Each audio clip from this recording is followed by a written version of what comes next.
சமயகுரவர்கள் நால்வரில் ஒருவரான திருநாவுக்கரசருக்கு கையிலாயத்திற்கு சென்று சிவபெருமானை தரிசிக்கும் ஆவல் நீண்ட வருடங்களாக இருந்தது. ஆனால் ஏதாவது சில காரணங்களால் அவரால் செல்ல முடியாமல் தடையாகி கொண்டே வந்தது. ஒரு சமயம் அவர் எப்படியாவது கைலாயத்திற்கு சென்று விட வேண்டும் என்று தனது வயது மூப்பை பெரிதாக கருதாமல் துணிந்து சென்றார்.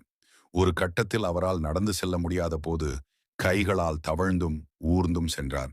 அப்போது ஒரு முனிவர் வடிவில் வந்த சிவபெருமான், இந்த தள்ளாத வயதில் கைலாய மலைக்கு செல்வது கடினம். பேசாமல் வந்த வழியாக திரும்பி ஊர் போய் சேருங்கள் என்று கூறியபோது, இறைவனை காணாமல் நான் ஊருக்கு திரும்ப போவதில்லை என்று அப்பர் கூறினார்.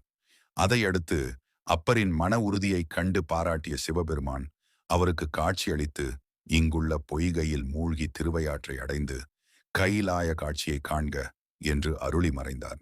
சிவமும் சக்தியுமான காட்சியை கண்டு மகிழ்ந்த அப்பர் தான் கண்ட காட்சிகளை திருக்கைலாயமே திருவையாற்றுக்கு வந்ததென பாடி பரவசமடைந்தார். இவ்வாறு அப்பருக்கு திருக்கைலாய காட்சி கிடைத்த சம்பவம் ஒரு ஆடி அமாவாசை என்றே நடந்தது.